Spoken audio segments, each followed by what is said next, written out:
Bonjour à toutes et à tous. Second volet d'une petite série que j'ai intitulée « Être un professionnel », du moins de mon point de vue. Dans l'épisode numéro 1, si je puis dire, j'avais parlé de la notion de savoir. Un professionnel, en effet, c'est celui qui sait, qui a des connaissances étendues dans un domaine. Je n'ai pas dit des connaissances exhaustives parce que ça ne me paraît guère possible, d'autant plus qu'aujourd'hui, le savoir a atteint quand même des degrés relativement élevés. Néanmoins, comme je vous l'avais précisé, j'essaie de consacrer chaque jour une demi-heure, une heure, voire plus, à me cultiver, entre guillemets, dans le domaine qui m'est propre, c'est-à-dire la réparation des enceintes et des haut-parleurs. Comme je vous l'avais précisé aussi, j'en sais évidemment un petit peu sur les platines disques, sur les amplis, sur les platines cassettes, ce que vous voudrez, mais néanmoins, je me concentre sur les enceintes et les haut-parleurs, c'est-à-dire mon métier. Cela devait, comme je vous l'avais dit, me permettre de répondre de manière pertinente à peu près toutes les questions, mais aussi d'évaluer si une réparation va être dans mes cordes ou pas. Et c'est là qu'intervient la notion de savoir-faire. Rappelez-vous ce bel adage, c'est au pied du mur qu'on voit le maçon, et certains, au pied du mur, ma foi, ne donnent plus grand-chose. Donc ce n'est pas le tout de savoir, il faut mettre ces connaissances en pratique. Alors, dans une vidéo, c'était je crois mes années 2000, j'avais précisé que j'avais commencé au début de cette décennie à réparer de manière très empirique, très artisanale, très aléatoire, les haut-parleurs de mes collections. En 2012, j'ai commencé une carrière, si l'on peut dire, en professionnel de la réparation des haut-parleurs, et je puis me prévaloir, je pense, d'une certaine expérience sur le sujet. Alors, petit détail intéressant, c'est cette notion de temps. Et oui, pour devenir un bon professionnel, il faut du temps. Si vous demandez à un peintre combien de temps avez-vous mis pour réaliser ce tableau, notre homme pourrait parfaitement vous répondre 20 ans. J'ai mis 20 ans. Et oui, parce que pour maîtriser un savoir-faire, eh bien, il faut du temps. Ça ne tombe pas du ciel, ce n'est pas inné. C'est un travail, c'est de la motivation. Néanmoins, il y a peut-être certaines personnes qui manifestent un talent particulier. Comme je vous l'avais dit, je n'étais pas au départ très manuel. Mais quand on a justement la motivation, tout s'apprend.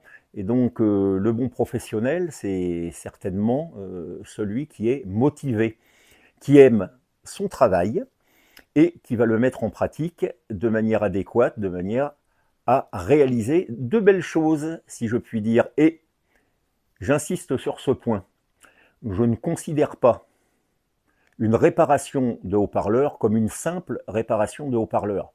Je serais tenté de vous dire, ça va peut-être vous paraître un peu excessif, mais que c'est une tranche de vie. Et oui, on va consacrer une partie de son capital temps. Le capital temps n'étant pas illimité, le temps passe dans un seul sens. On ne reviendra pas en arrière. Voilà, ça c'est pour les films de science-fiction. Donc une réparation, une tâche, ce que vous faites, c'est, je pense, un morceau de vie. Alors autant que ce morceau de vie soit bien employé. Un autre principe de base qui m'anime dans mon métier, c'est l'adage suivant, l'homme sage est celui qui connaît ses limites. Eh bien oui, ce qui m'amène à refuser pas mal de réparations qu'on me propose, pour diverses raisons. Parce que cette réparation ne sera pas techniquement possible, faute de pièces. Je prends l'exemple des haut-parleurs de guitare. Il sera très difficile de restaurer un haut-parleur de guitare hors réparation de la membrane, réparation de la suspension, mais reconnaît entièrement un haut-parleur de guitare, lui changer sa bobine sera très difficile parce que sur des haut-parleurs anciens, on ne trouvera pas forcément la pièce.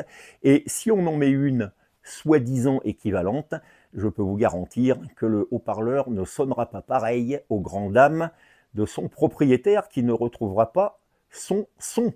Voilà. Donc, techniquement parlant, ce n'est pas toujours possible. Ça, il y a des personnes qui ont un petit peu de mal à comprendre. Pour eux, tout se répare. Alors, dans l'absolu, ils n'ont pas tort. Dans la pratique, si on veut faire du bon travail, c'est un peu plus compliqué. D'autre part, eh bien, parce que je ne connais pas le haut-parleur en question. Je ne suis pas certain du problème qu'il a.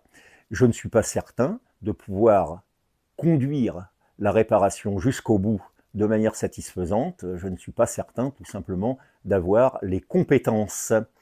Donc, être un professionnel aussi, bah, c'est reconnaître ses limites, c'est faire preuve d'un petit peu d'humilité, parce que je peux vous dire que j'ai parfois essayé de réparer des haut-parleurs sans succès, et que parmi les haut-parleurs, il y a des clients avec des pannes bien particulières, de sérieux clients, oui, qui ne se laissent pas faire comme ça.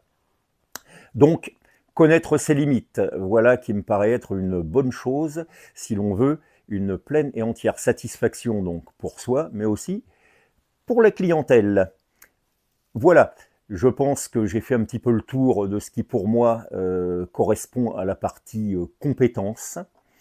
Reconnaître ses limites, ne pas s'engager dans n'importe quoi, privilégier eh bien, une belle réparation, la satisfaction du client. Voilà, c'est ce qui m'importe avant tout.